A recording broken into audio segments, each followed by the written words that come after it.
नमस्कार, good morning. सुबह के 9 बजे आपके साथ मैं हूं ज्योत्सना बेदी। आप सभी का बहुत बहुत स्वागत है 5G यानी 5 जनरेशन के शो में। अब वक्त है खबरों के सेंसेक्स का, यानी वो शो जिसमें हम आपको दिखाते हैं वो खबरें जिन पर दिन भर हलचल रहती है।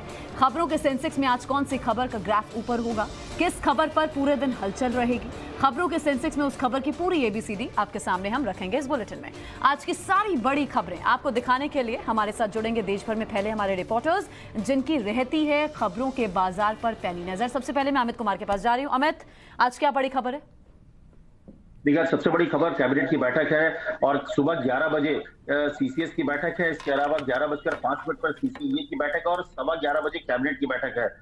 इसमें 7 LKM में ये बैठक है और सबसे महत्वपूर्ण, जो अगर आपको याद हो तो गुरु पर्व के दिन प्रधानमंत्री नरेंद्र मोदी ने तीनों कृषि बिल को वापस लेने का ऐलान किया था। तो आज उसकी प्रक्रिया शुरू होगी एक तरह से, क्योंकि 29 तारीख से शीतकालीन सत्र शुरू हो रहा है। जो तीनों बिल संसद में पेश किए गए थे, पास किए गए थे, तो इसको वापस करने के लिए जो परंपरा है उसके हिसाब से पहले कैबिनेट में उस प्रस्ताव को पर मुहर लगेगी, जिसमें ये कहा जाएगा कि तीनों बिल को आगामी सत्र में वापस लिया जाएगा और फिर जब सत्र शुरू होगा तो उसको वापस लेने की प्रक्रिया पूरी होगी। तो आज इस लिहाज से बहुत महत्वपूर्ण है कि तीनों कृषि कानून जो वापस लेने का ऐलान प्रधानमंत्री ने किया था, उसको वापस लेने के प्रस्ताव पर मुहर लगेगी कैबिनेट की बैठक। अच्छा, जिस तरह बिल पास करवाया जाता है किसी कानून को बनाने के लिए, जिस तरह बिल जिस प्रक्रिया से पास होता है, क्या वैसी ही प्रक्रिया होती है बिल वापसी की भी? दर्शकों की जानकारी के लिए बताइए। जी हाँ, देखिए, जब दोनों ही सदनों में जो कृषि मंत्री हैं वो एक प्रस्ताव लेकर आएंगे, जैसे कि कैबिनेट में प्रस्ताव पर मुहर लगने के बाद जब सत्र शुरू होगा तो उसमें अपने तरफ से कृषि मंत्री ये प्रस्ताव लाएंगे कि जो 3 कानून सरकार ने पास किए थे संसद के जरिए, उसे सरकार वापस लेना चाहती है और फिर सदन में उस पर एक तरह से वॉइस वोट टाइप में होता है कि क्या सब लोग मंजूर है इस प्रस्ताव पर, हाँ वो और ना होता, और इसके बाद फिर वो वापस लिया जाता है। तो ये प्रक्रिया है, संसदीय प्रक्रिया है कि कानून जिस तरह से पास होता है सदन के भीतर ही आपको वापस लेने की प्रक्रिया को पूरी करनी पड़ती है। इसके अलावा और क्या कुछ बड़े फैसले लिए जा सकते हैं? किन फैसलों पर मुहर लग सकती है? क्या DA से जुड़ा भी कोई फैसला सामने आ सकता है अमित? और क्रिप्टो करेंसी को लेकर क्या जानकारी है?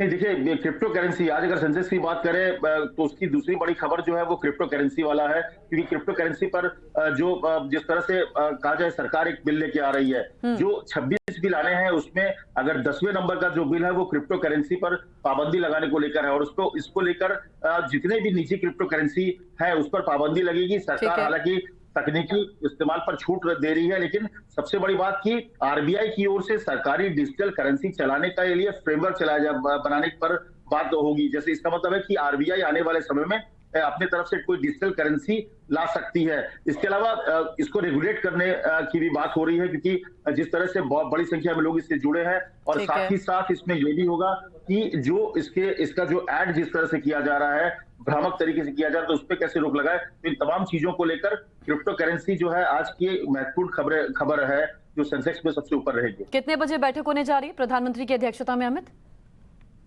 ये प्रधानमंत्री की अध्यक्षता में सुबह 11 बजे उनके निवास पर होगी। बैठक होगी जिसमें कैबिनेट के तमाम मसलों पर चर्चा होगी। कई जो फैसले हो रहे हैं, खासकर जो कृषि बिल है उसके वापस लेने के प्रस्ताव पर मुहर लगेगी। ठीक है, बहुत बहुत शुक्रिया अमित हमारे साथ जुड़ने के लिए। तो आज की कैबिनेट मीटिंग पर नजर बनी हुई है। रविकांत के पास जा रही हूँ। रविकांत, आपके पास आज क्या बड़ी खबर है?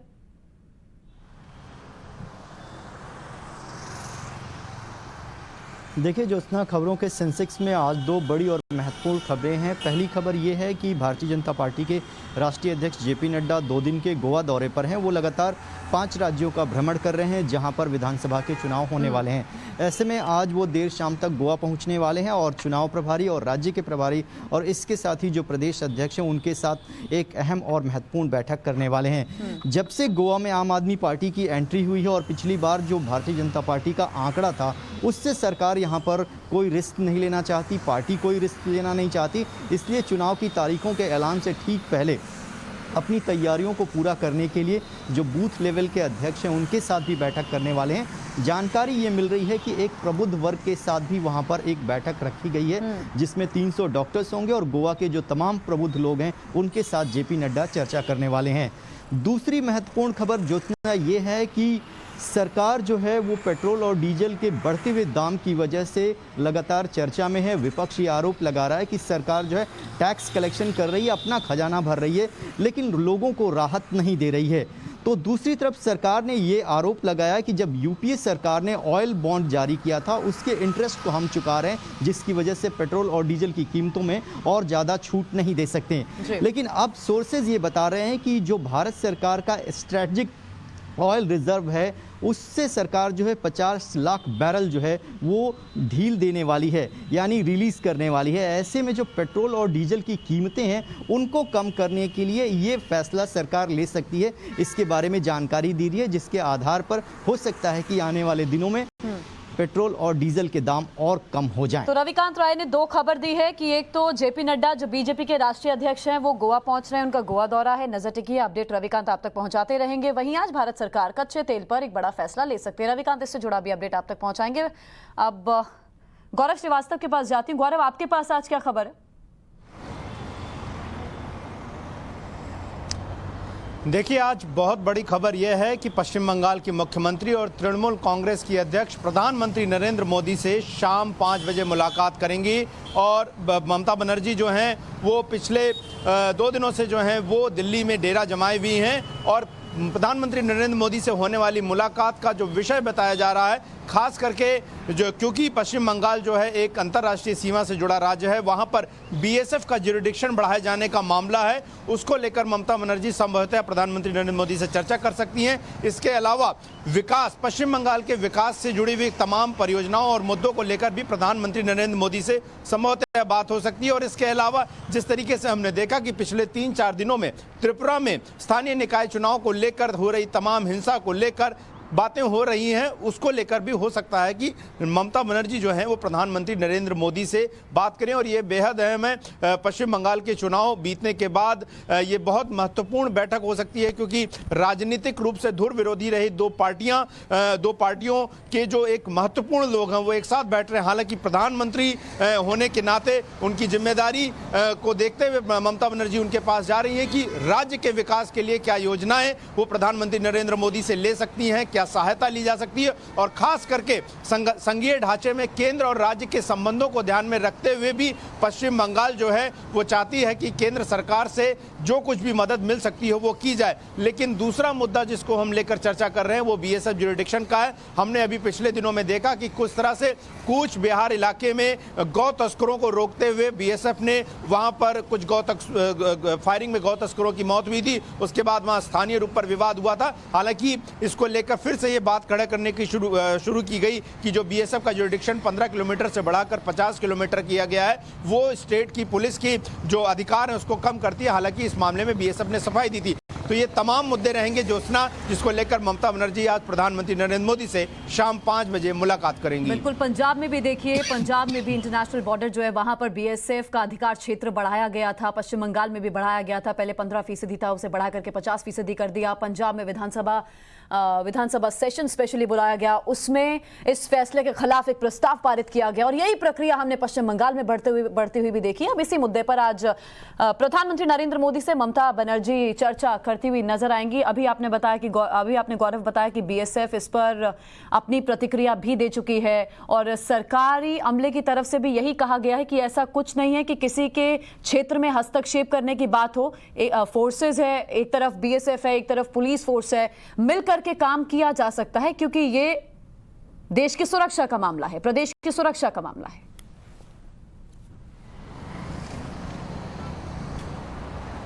बिल्कुल, देखिए ये प्रदेश की सुरक्षा का मामला है और बीएसएफ ने बाकायदा प्रेस कॉन्फ्रेंस करके कहा था कि अभी भी जो अरेस्टिंग की पावर है या मुकदमा लिखने की जो पावर है वो राज्य की पुलिस के पास ही होती है।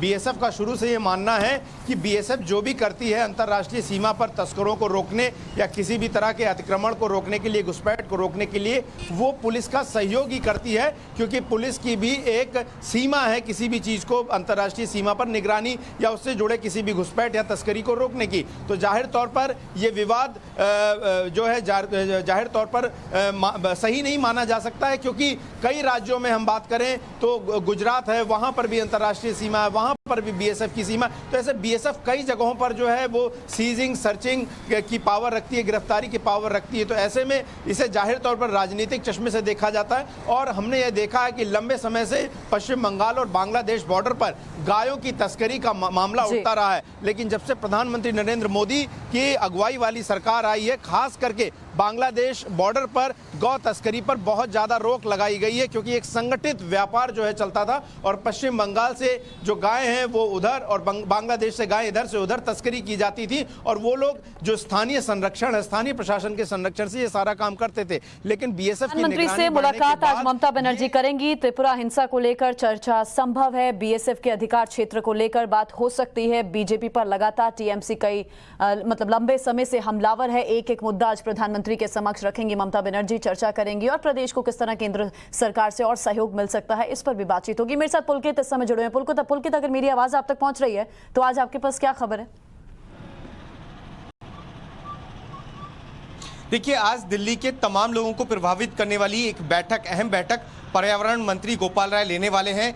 दिल्ली में हवा की गुणवत्ता कितनी सुधरी, पॉल्यूशन का कहर कितना कम हुआ, इस पर यह बैठक है। और तमाम जो एजेंसियां हैं वो अपनी रिपोर्ट पर्यावरण मंत्री गोपाल राय को देंगे।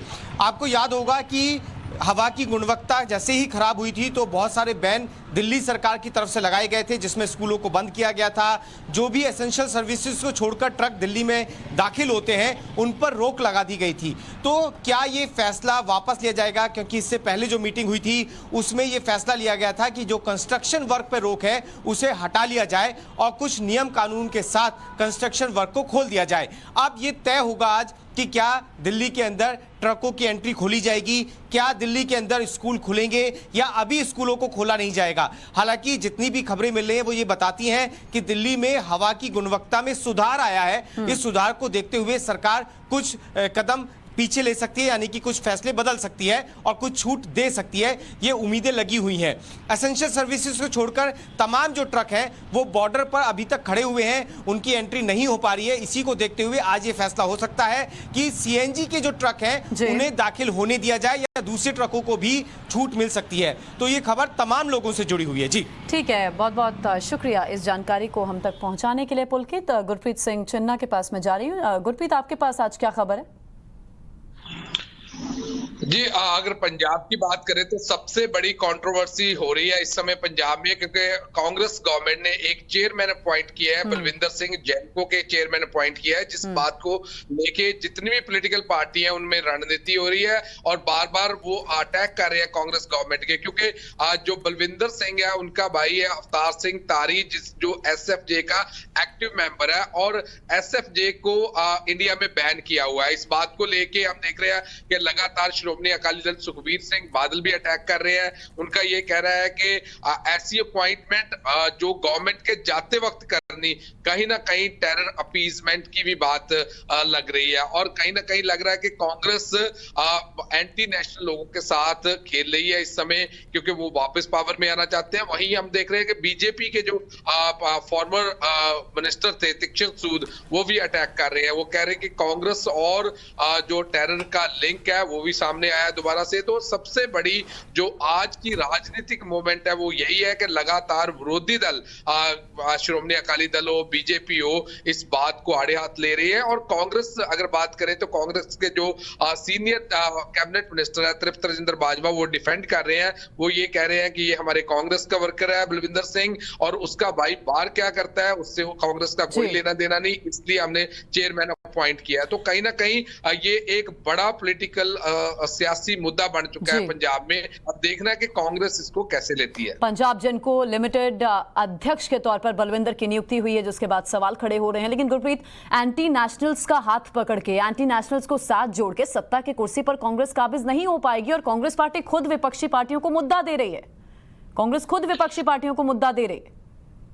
जी बिल्कुल, क्योंकि सबसे बड़ी बात यह है कि जो सबसे बड़ा सवालिया चिन्ह लग रहा है इस समय, वो अपॉइंटमेंट की टाइमिंग पे लग रहा है। 1 महीना रह गया है, सबको पता है कि 1 महीने बाद इस चेयरमैन पॉलिटिकल अपॉइंटमेंट है, ये खत्म हो जाएगी। लेकिन अब यही जो विरोधी पार्टी है वो यही सवाल खड़ा कर रही है कि इस समय ऐसी क्या कंपल्शन है कांग्रेस को कि बलविंदर सिंह को चेयरमैन लगाना पड़ा। तो कहीं ना कहीं इसी बात को लेके कांग्रेस को कॉर्नर किया जा रहा है और चरणजीत चन्नी को एक बहुत बड़ा एक ये सवाल खड़ा किया गया है अपोजिशन पार्टी की तरफ से कि क्यों ये अपॉइंटमेंट हुई, क्यों, लेकिन अभी तक कांग्रेस का कोई जस्टिफाइड सेटिस्फैक्टरी आंसर नहीं। तो कहीं ना कहीं लगता है कि आने वाले दिनों में ये भी एक सियासी मुद्दा बनने वाला, क्योंकि ये माजा एक चीज और नोटिस की है, अगर आपने भी नोटिस किया हो तो चन्नी जब से मुख्यमंत्री के पद पर बैठे हैं तब से हम देख रहे हैं ना किसी पद को लेकर, किसी ना किसी व्यक्ति की नियुक्ति को लेकर बवाल हो रहा है और बार बार हो रहा है।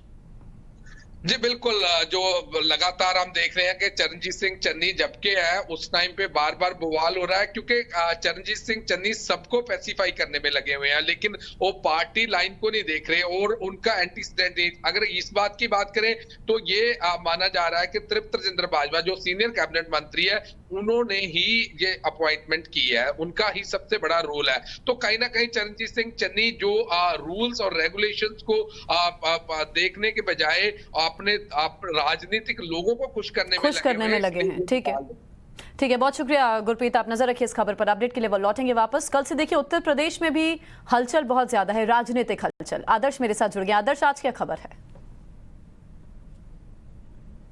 देखिए, अगर उत्तर प्रदेश की बात करें तो आज समाजवादी पार्टी और आरएलडी के बीच जो गठबंधन की खबरें आ रही हैं वो सबसे प्रमुख खबर होने वाली है।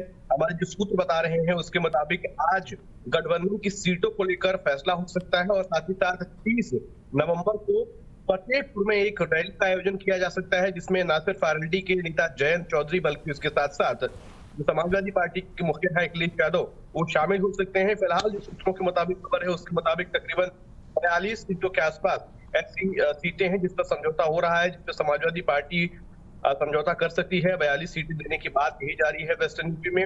आज उस सीट को लेकर फैसला हो जाएगा। साथ ही साथ ये भी तय होगा कि आखिर कितनी सीटों के साथ कौन से सिंबल को, कौन सा प्रत्याशी किस सीट से लड़ेगा।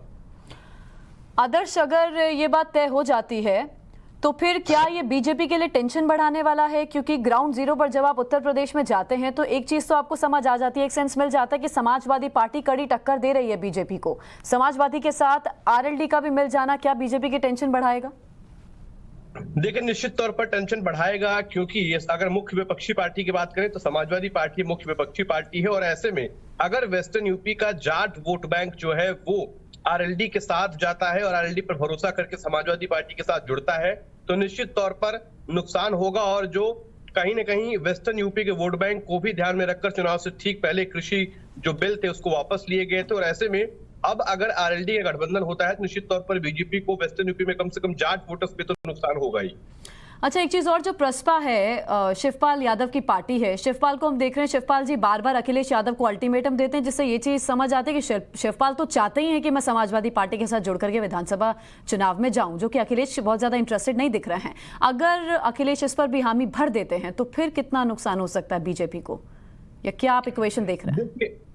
देखिए, अगर सैफई बात करें, इटावा की बात करें या मैनपुरी जैसे उस बेल्ट की बात करें जहां पर समाजवादी पार्टी पहले से स्ट्रांग रही है, तो उसमें कहीं न कहीं प्रसपा यानी शिवपाल यादव की भी भूमिका रही है। शिवपाल यादव को मंचों से कई बार जो पूर्व मुख्यमंत्री हैं मुलायम सिंह यादव, उन्होंने कई बार कहा है कि समाजवादी पार्टी को खड़ा करने में इनका बहुत अहम रोल था और ऐसे में अगर सपा के साथ प्रसपा का गठबंधन होता है निश्चित तौर पर वो वोट बैंक जो सिर्फ और सिर्फ शिवपाल की छवि के आधार पर सपा से जुड़ा हुआ था और अब उनकी पार्टी के साथ है, उसका फायदा होगा। लेकिन अगर नहीं जाते हैं निश्चित तौर पर कुछ सीटों पर नुकसान भी होगा।